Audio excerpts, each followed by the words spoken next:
Hello hi guys! Magandang hapon sa inyo lahat. This is your guest Mamasagari channel, a faith healer, also matarder. So ngayong hapon na to, tignan natin nagsabihin sa iyo ng ating mga gabay. So this is Archangel Michael messages for the sign of Leo. So Leo, welcome sa my channel. Ano kayong messages, advices, and spirit guides sa ating masasagka for today's video? Kanino kayang energy or kaganapan sa buhay ng mga Leo signs ang ating mga gilap? So guys, this reading is a general reading lamang, hindi lahat makaka-resonate. Kunin lamang po ang makaka-relate sa inyo and comment down below kung kaninong energy ang ating nasagap. And guys, don't forget to like and subscribe my channel. And hit the bell for more videos up there kasi maraming salamat po. Sa mga walang sawang pagsuporta sa aking channel, lalong-lalo na ang hindi nag-i-skip ng ads na way pagpalain kayo ng Diyos at may kapal. Siksikiliglig nag-uumapaw na biyayang manang balik sa inyo. So let's see, Archangel Michael messages for the sign of Leo. So let's see and watch this.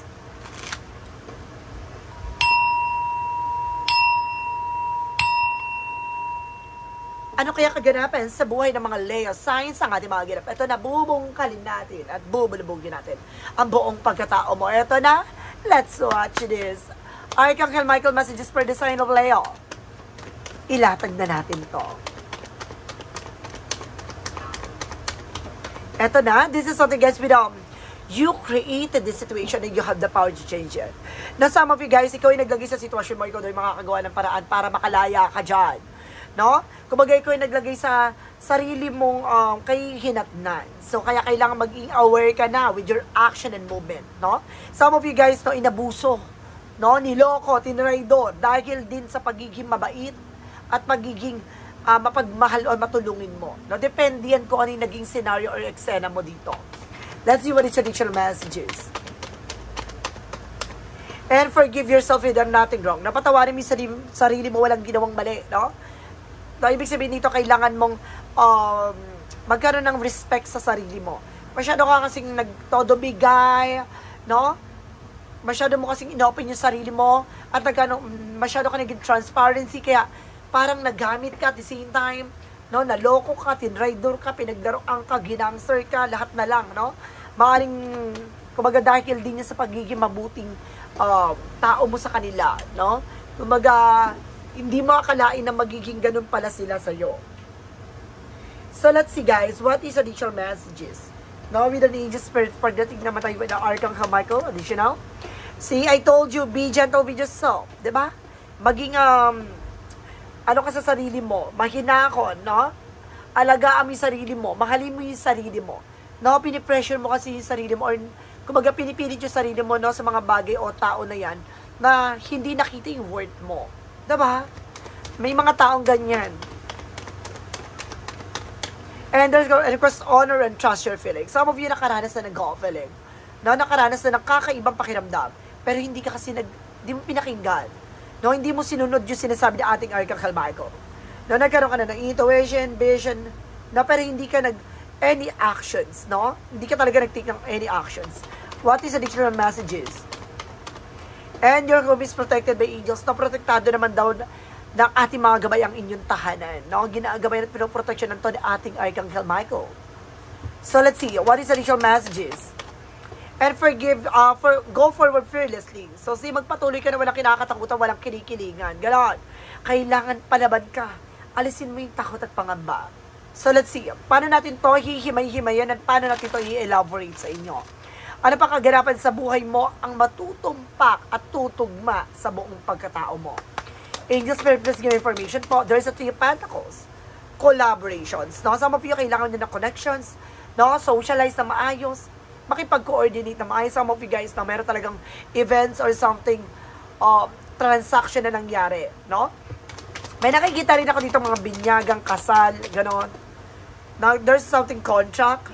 And there's a chariot card. There's something in action and movement na magkakaroon ng changes sa buhay mo. Some of you guys na may signing contract for something, a business or either a work, no, a job. And there's a Queen of Swords, clear the boundaries. No, linisin mo, ayusin mo na. No, kung naman yung mga bagay na nasa paligid mo, alisin mo yung nagsisilbing komplikasyon or yung mga bagay na alam mong hindi na nakakatulong for your growth and expansion. So let's see, what is additional messages? And there's a Ten of Pentacles, so see, magkakaroon ka ng long-term success and long-term investment. Na magkakaroon ka ng pang matagalan na financial security. No? So let's see what is additional messages. And there's the King of Pentacles, being security and practicality. So kailangan mo maging practical. At secure ka sa lahat ng plano, pangarap, ano man yung mga bagay na magdadala sa'yo ng, kumbaga, pang matagalang sitwasyon. Let's see. And because guys, there's something, Page of Pentacles, so there's a lot of money coming in for you. There's something, Page of Pentacles for investment, no? New ideas, new job, no? Some of you guys, it's all about money and action. So let's see, what is additional messages? And there's a Seven of Swords, mag-ingat ka with the sneakiness, no? Meron dito guys, ako nakitang i-scam ka, lolokohin ka. Mag-ingat ka dito with the transactions, no? Sa mga aalas abroad, mag-ingat po kayo, no? Sa mga agency na papasukan nyo, dahil there's something ako nakita dito na maaaring magdulot ng hindi magandang outcome. No, maaring lolokohin kayo dito, mag-ingat po kayo. There's a Chariot card. No, there's something, the King of Swords with stop the pattern. Putulin mo yung mga bagay na hindi nakakatulong for you. No?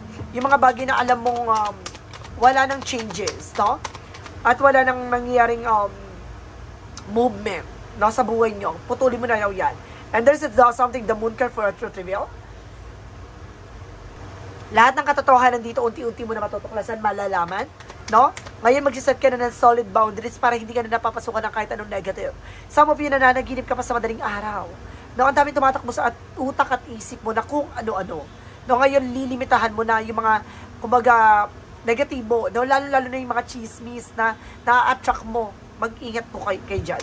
There's a Ten of Pentacles, represent what? There's a Ten of Happiness. So, magiging masaya at magiging maligaya ka talaga at pang matagalan to. Hindi to pinapanandalian, ha? Magkakaroon ka na pang matagalan, kailangan mo lang talagang, kumbaga, tutukan yung sarili mo, alagaan yung sarili mo. And there's a Seven of Wands, so see, protected.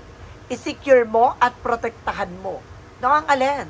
Yung sarili mo, your finances, your health, your love life, so on, na ganon. No, ano man yung mga bagay na kailangang protection at protectionan mo. No, there's something, the High Priestess, maraming hidden agenda or hidden enemies. Now, some of you guys na maraming mga investment talaga dito na paring it's a flop, no? Kumbaga, hindi totoo. Mag-ingat po kayo, ha? May nasa-sense talaga ako dito na something na aring it's either agency or something investment or trabaho, contracts, no? Na maaaring mapaniwala ka. Mag-ingat po kayo. And because there's something unexpected moment na maaaring magkaroon sa iyo ng bagong simula, there's something in new ideas, new beginning, and that brings you a manifestation. Manifest daw, no? What is the Three of Pentacles and the Seven of Swords? Represent with the lovers. See, meron dito guys na, kumbaga, about sa pag-aasawa. No, wag kang, kumbaga, magpapasok sa isang commitment na alam mong mayroon kayong kasinungalingan. No, mayroon dito kasinungalingan guys, na maaaring lokohin kayo dito person na to, no? Maaaring pasakayin lang kayo sa gantong eksena. Mag-ingat po kayo. And there's something that's our moment for major changes dahil may malaking pagbabago na magaganap dito. Naputulin mo na kagad yung magsisilbing komplikasyon sa buhay mo dahil baka ito pa yung magsilbing kasiraan sa buong pagkatao mo. What is the Queen of Swords? The Moon card. Represent the King of Cups. There's a devoted supportive person na may taong sumusupport at gumagabay sa'yo dito. Now, I think this is something ancestral, guys. No, it's either yung mong mahal sa buhay, tatay, kapatid, no? So, let's see what is the additional messages. Represent with the Knight of Swords. So, nagkakaroon ka ng anxiety, sleepless nights. Now, some of you guys nag-overthink ka na. No? Kumbaga, marami ding naiinggit pala sa family mo. Let's see what is the additional messages. And there's an 8 of Cups, something moving on or moving forward. Makaka-move on ka at makakalaya ka na rin dyan. Kasi mapuprotection namin yung sarili mo. No? Hindi, kumbaga, hindi ka na mapunta ka dun sa kasadlakan, pero nakabangon ka. Na nakaalis ka kagad, naagapan mo. Or maaagapan mo. There's something na judgment. So, nakinig ka sa wake-up call. Nakinig ka sa paalala. No? Nakinig ka dito sa inner voice mo. So, let's see what is additional messages na pagdating naman tayo sa outcome. So, there's a 5 of Wands. So, see, I told you, pagdating sa love life, mag-ingat kami komplikasyon. No? That may love scam dito, guys. No? Kumbaga, mayroong mangukutot dito ng pera sa'yo napasasakayin ka, kunyari in love siya sa'yo, maraming mga bagay na kailangan mong gawin, ganito, ganyan, no, kailangan, manghihiram sa'yo ng pera, kailangan mo siya pera, about sa ganito, ganyan, maraming scenario. Mag-ingat kayo, huwag kayo naglalabas ng pera pagdating sa love life, ha? There's a 5 of Pentacles, so see, makaka-recover ka rin for financial loss. And because there's something, the Wheel of Fortune, there's a good luck, a turning back to your favor, no? Ibig sabihin dito, magiging magandang kapalaran mo. No, naagapan mo, in fairness, na maagapan mo to. No? Yung hindi magiging magandang takbo. There's the word card. Makakapag-travel ka din sa ibang bansa. Some of you guys na makakaalis ka na. Kung nag-iisip ka baka hindi pa dumarating document papers mo, darating na to. Kung makakaalis ka ba, yes, makakaalis ka. And because, see, there's a 3 of Wands. So, waiting for result, waiting for a ship. Naghihintay ka na lang ng alis, document papers, or visa. No? And this is something, guys, with the 9 of Wands. Kailangan mo lang pagtiyagaan, maghintay. No? Huwag ka mawala ng pag-asa. Just wait for a perfect timing for you. Naibigay natin pagkaloob. So, let's see tayo. What is additional messages? Pagdating naman tayo sa finances and career. So, let's see. Let's see, guys. Finances and career represent with the Queen of Wands. So confident. No, kalakasan mo loob mo, maging matapang ka. No? Alisin mo yung pag-aalinlangan mo. Buksan mo yung panibagong chapter sa buhay mo na walang takot at pangamba with the strength card. See, confident. I told you so. No? Dalawang impormasyon na pinababatid sa'yo na kailangan mo lakasan ng loob mo. There's a 5 of Swords. Nagkakaroon ng self-sabotage dahil sa takot at pangamba mo. No, natatakot ka, nangangamba ka, nagdadalawang isip ka, nag-aalinlangan ka dahil natatakot ka sa magiging kalalabasan. Ito yung sinasabi na go forward fearlessly. Magpatuloy ka na walang kinakatakutan. No? Kailangan mo makinig sa gut feeling mo. There's a Queen of Cups, emotional killing. No? Magiging kalmado rin yung pakiramdam mo. No? Normal yan kung baguhan ka pa lang ha, sa ganyang scenario. No? There's something that's temperance. There's something patient. Kalmado. Na maging kalmado ka at magkaroon ka ng pasensya, hintay mo yung tamang slot or pagkakataon para sa'yo. There's a Hermit card, there's a something perfect timing. No? Ibig sabihin pagdating sa trabaho, negosyo, bahanap buhay, finances, or any resource of income, hintayin mo yung tamang pagkakataon. No? Some of you naman, guys, sa mga nagbi-business, no, nagkakaroon ng trying error. So, just wait for perfect timing for you para lumago at lumakas yan. Siguro, nararamdaman mo yung normal na pagkatumal. Pero kailangan wag kang atras, no? Wag kang uurong kagad. Just wait, no? So, let's see about naman tayo sa love life. And there's something, the Ace of Swords with a breakthrough. Magtatagumpay ka. No, malalasap mo talaga ang tagumpay dito. And there's an 8 of Pentacles, but just focus, no, sa trabaho, negosyo, hanap buhay mo. Mag-focus ka dyan sa ginagawa mo at the same time sa relasyon mo. There's a Magician with a perfect timing with the God, no? Ibig sabihin to, pinagbuklod kayo, pinagkaisa kayo dahil kayo talaga yung para sa isa't isa. No? Kailangan nyo magtiwala, magkaroon ng teamwork. There's a star card for recovery and healing. Na some of you, magkakaroon kayo ng healing dito ng yung person. No? Sa lahat ng mga pasakit at hinanakit nyo sa isa't isa, there's an acceptance. Unti-unti nyo matatanggap with the 4 of Cups. Unti-unti nyo matatanggap, no? Yung kahinaan at kalakasan ng isa't isa. No? I-embrace nyo na yan. And this is something the devil card. Oh my God. Some of you guys, no? Meron dito guys na maaaring kaya kayo nagkakaroon ng initan, no? Nararamdaman ng person mo. Maaaring some of you guys, no? May gumagawa sa inyo ng hindi maganda para hindi kayo magkasundo na partner mo. There's a Hermit card because the devil card. Pinagtapat siya. Ibig sabihin, there's a spiritual problem. Na may kinalaman to about sa spirituality na kumbaga para malasing kayo, no? Para magka-problema kayo. Excuse me, para magtalo kayo, para hindi kayo magkaunawaan. No, let's see what is additional messages pagdating sa kalusugan. And there's a 7 of Pentacles harvest moment. Mag-harvest ka rin. No, magiging maganda na kalusugan mo dito, maghintay ka lang. There's a high for lesson learn. Matuto ka na sa mga bagay na alam mo yung pagkakamali mo, yung mga bagay na alam mong dun pala nagkakaroon ka na kagad ng nararamdaman na umiwas ka sa mga bawal. Na huwag mo na hintayin na tumubo pa yan. Ganon. And there's a 2 of Wands, may something na choices. Pili mo yung mga bagay na makakatulong na sa'yo. No, yung mga bagay na makakabuti sa kalusugan mo. Now, there's an 8 of Swords. There's a lot of toxic and negative sa paligid mo. No, may mga, dito, parang nakahawa ka. Some of you may bisyo ka, luho ka. No, there's a something na narinig ko with a wish fulfillment. No, matutupad din yung pangarap mo dito na gumaling ka sa iyong karamdaman, pero kailangan mo umiwas sa mga tukso, sa mga negatibo sa paligid mo. And of course, there's a something that of wants. No, mabigat ang pakiramdam mo. Mabigat ang nararamdaman mo, pero magiging maganda rin ang pakiramdam mo. Na magiging maganda rin yan. Mabigat man, pero gaganda rin yan. Luluwag din yan. Now, this is something the Nine of Pentacles, something of blossoming. No, talagang, kumbaga, mas lalong, makakatulong daw sa'yo yung herbal na yan para matanggal yung mga toxin mo sa katawan. So, kailangan mo dito ng fruit and vegetable, especially yung herbal. No? Herbal tea na makakatulong for your detoxification. So, let's see. What is additional messages tayo with the magical fairy messages represent what? Let's see. Magical fairy messages represent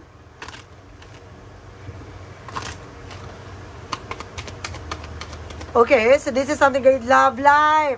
Malaking factor sa buhay mo ang pag-ibig. Oh my goodness. Let's see. And this is something, guys, with a healer. So, si may kagalingan talaga sa lahat ng aspeto, ha, in fairness. And because there's something, a new home coming in for you. May bagong bahay, oh. Na maaaring makakabili ka ng bagong bahay, no? Kumbaga makakalipat ka na ng bagong bahay. Let's see what is additional messages. Now, with the synchronicities represent what?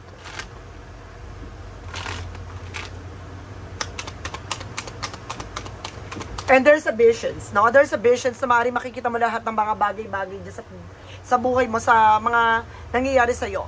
I know, there's a something sister. Some of you guys, no, meron dito yung sister mo na maaaring nakakatulong for you.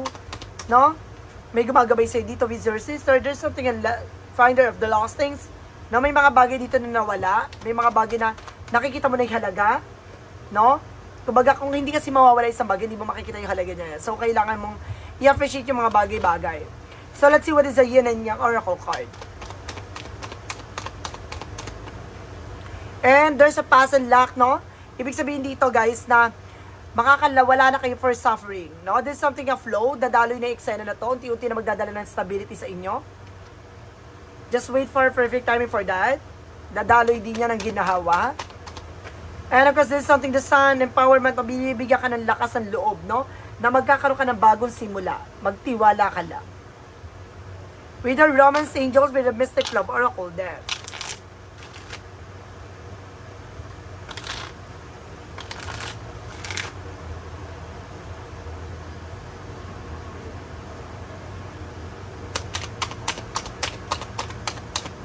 Unfinished business. Some of you guys, meron ditong unfinished business na maaaring bumalik yung tao na to, ha? Na nanggagaling from the past. And there's a single. Some of you not in relationship. May single dito. Single mom. And then something is grave with no second chances. Some of you namatay na yung person mo. No, na parang wala nang pangalawang pagkakataon para maibalik siya. Ganon. Kung meron ditong reconciliation. No, parang meron ditong ibabalik sa iyo pero sa ibang katauhan. Now, there's something change with the transition. Unti-unti nang babago ang eksena mo pagdating sa buhay pag-ibig. So, let's see what is that angel's number represent what. And there's a 1331 for good fortune. See, magiging maganda kapalaran mo dito, ha? Have faith in your skills and talent as they are tool of that can provide you with a bright future, a piece of good advice, a moment of enlightenment, or a comforting message in all this way. Everything will work out in your favor. So, say, papabor talaga sa'yo na magiging maganda ang resulta nito at magiging maganda na ikot ang kapalaran sa'yo. Hihilumin lahat ng mga sugat, na pagagaling lahat ng mga bagay na naramdaman, no? Maaring magkakaroon ka ulit ng bagong simula at pag-asa na mauling masisilayan ang tunay na liwanag. Now, what do your money matter? Represent what? There's something saving. So, say, mag-ipon, mag-imbak, magtipid. No, this of you always need to put something off for a body. No, hindi lahat ng oras, no, maganda at malakas masagana. So, kailangan, pagdating ng, pag meron ka savings, meron kang huhugutin at the end of the time. And this is something, guys, with the gambling. Umiwas ka sa mga, ito yung sinasabi ko, sugal. No? Umiwas kayo dyan dahil isa yan sa nakakasama. No? Sa iyong buhay. So, let's see. There's a clarify for love situation. Umiwas mo kayo sa mga sugal-sugal, ha? Kasi, kumaga, hindi nyo napapansin, no? Mananalo ka lang ngayon isang beses, tapos sunod-sunod talo na. No? Mananalo ka ng isang beses, sunod-sunod talo na. Mas malaki pa yung natalo mo sa ipinanalo mo. Let's see what is the clarifying for love situation. And there's a storm of love. Conflict is an opportunity for growth and change.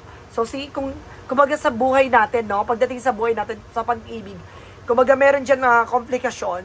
Isa sa komplikasyon na oportunidad para hubugin ka, na para malaman mo kung matibay ang relasyon, para malaman mo kung mahal nyo ba ang isa't isa. Diyan na yan. No? Kasama yan sa buhay mo.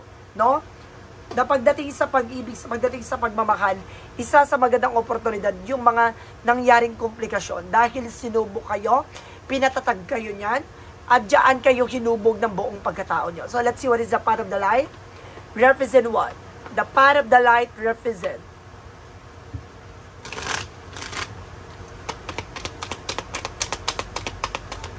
And there's something unconditional love. So see, there's a love talaga, guys, no? I release all that resentment and open my heart to see the good in everyone. I have received to pure child within others and practice forgiveness, knowing that love and understanding create the foundation of true connection. So see, kumbaga iba yung pagmamahal, no?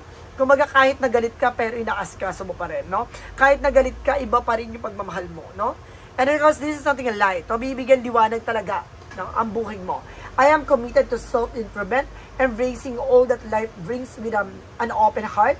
With each step, I grow stronger, more resilient, and more radiant in the light of my journey. No? Mas lalo ka nakita mo yung liwanag sa tinatahak mo landasin sa buhay mo. No? Marami ka nakitang complication, marami ka nakitang mga problemang nangyari. No? Lalo mo nakita yung solusyon. No? Mas lalo mo nakita yung dapat mong gawin at magpatuloy sa ginagawa at sa buhay na tatahakin mo. What lies beneath with a hidden future? Ano yung mga bagay na nakatago sa hinahanap mo?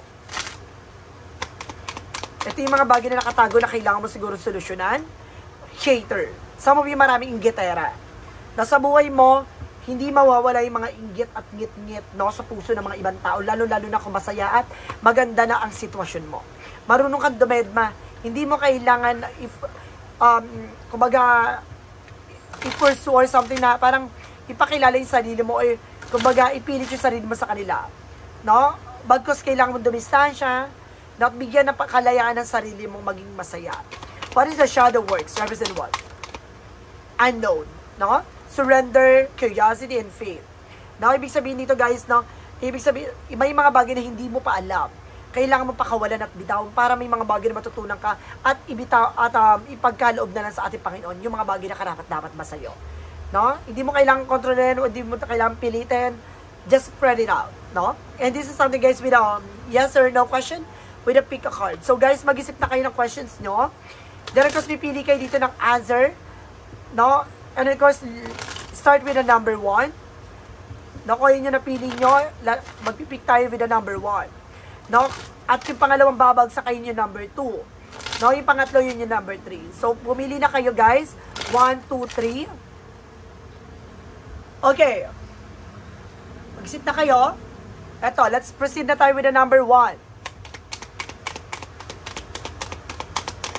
With the number 1, there's a yes. Your heart is fully open seeing what possible. Na binubuksan mo ang sarili mo sa mga posibilidad na mangyayari sa buhay mo. Hindi ka natatakot at hindi ka nangangamba. Handa kang matuto at handa kang tuklasin ito. At oo, tama ang gusto mong mangyayari sa buhay mo. Tama ang magiging desisyon mo. At yes ang sagot sa tanong mo. And this is something, yes again, bring light ideas, clear path, bright future ahead. So see, tama ang iniisip mo, tama ang landasin na tinatahak mo patungo sa magandang kinabukasan na mangyayari sa buhay mo. With the number 3 pa pala. Let's see with the number 3. Okay, there's a no. Cannot break the ice. Chilly reception. So see, wag mong pilitin, no, na masira. No, yung mga bagay na yan, wag mong hayaan na masira. Kumbaga sinasabi dito, kailangan mo tanggapin yung katotohanan, no, na hindi para sa itong bagay na to. No, hindi pwedeng ipilit pa. No, hindi mo na kailangan ilaban pa. Hanggang doon na lamang. So guys, this is Archangel Michael messages for the sign of Leo. So Leo, maraming salamat for this wonderful reading. So once again, this reading is a general reading lamang, hindi lahat makaka-resonate. Kunin lamang po makaka-relate sa inyo and comment down below kung kaninong energy ang ating nasagap. And of course, don't forget to like and subscribe my channel. And hit notification bell for more videos update. Because maraming salamat po sa mga walang sawang pagsuporta sa aking channel. Lalong-lalo na hindi nag-skip ng ads na may pagpalaing kayo ng Diyos at may kapal. Siksik-liglig, nag-uumawa na biyayang manong balik sa inyo. At maraming salamat po. And see you in the next video. Bye-bye and babush!